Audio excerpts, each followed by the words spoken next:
আসসালামু আলাইকুম রহমতুল্লাহি ওয়া বারাকাতুহু। আশা করি বন্ধুরা আপনারা ভালো আছেন। এখন আমি উপস্থিত হয়েছি, আপনারা দেখতে পাচ্ছেন একদম সবুজ ধান ক্ষেতের। এখন আসলে তো এখন সবুজ না, এখন হলুদ হয়ে গিয়েছে। এখন মানে সমস্ত ধান পেকে গেছে। সেই ধান ক্ষেতের মধ্যে যেগুলা ধান আমরা সারা বছর যেগুলাতে আমরা ভাত খাই ধান বলে, সেগুলো ধান ক্ষেতের মধ্যে উপস্থিত হয়েছে। আপনারা দেখতে পাচ্ছেন।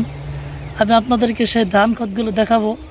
আসলে এগুলা ধানের মধ্যে এক একজন কৃষকের ঘামের পানি রয়েছে। কত কষ্ট করেছেন এই ধান ক্ষেত, যে আমরা কৃষককে আমরা কত অপমান করি, কত কিছু করি। সেই ধান কৃষকের কষ্টের ফলে আমরা সারা বছর বসে খেতে পারি।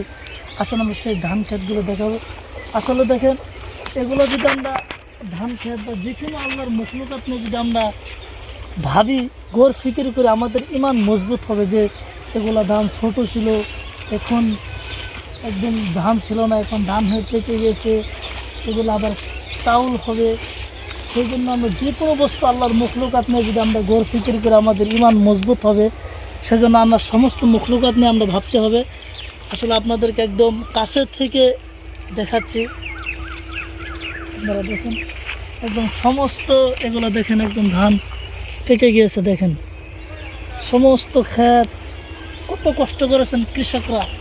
সেই জন্য আমরা কৃষককে আমরা কখনো যেন আমরা অপমান না করি। কৃষকের কষ্টের ফলে আমরা ঘরের মধ্যে বসে বসে আমরা সারা বছর খেতে পারি। আমরা যদি দেখি ওই পর্যন্ত দেখেন খালি ক্ষেত, দেখতে পাচ্ছেন। আর কয়েকদিন পরে এগুলো ক্ষেত থাকবে না, সমস্ত ক্ষেত একদম কেটে দেবে।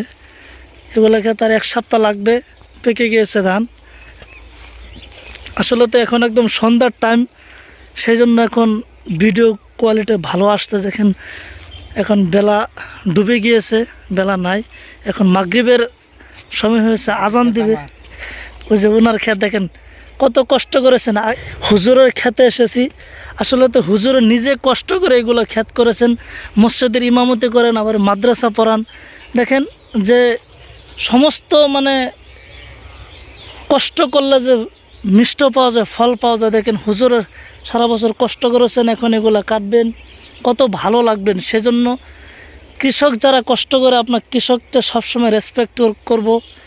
আসলে সবার ঘরে ঘরে ধান চলে যাবে। আর একটা সময় এখন যে মানুষ মসজিদ থেকে, মাদ্রাসা থেকে আমাদের বাড়িতে কালেকশনের জন্য আসবে। আসলেতে যে বালা মুসিবত দূর হয় মানুষের একমাত্র দান খয়রাতে। আমরা যেন দান খয়রাতে কোতাহিপানা না করি। আমরা যে যতটুকু পারি আমরা আল্লাহর রাস্তায় দান করব। যত নাকি আমরা আল্লাহর রাস্তায় বেশি দান করব, আমাদের ধান বা যে কোনো বস্তু আল্লাহ আমাদেরকে বাড়িয়ে দেবেন। আমাদের বালা মুসিবত এগুলা মানে দান খয়রাতে আল্লাহ দূর করে দেবেন। সেই জন্য যেন আমরা আল্লাহর রাস্তায় বা নবীর মাদ্রাসায় যেন আমরা বেশি বেশি দান করি।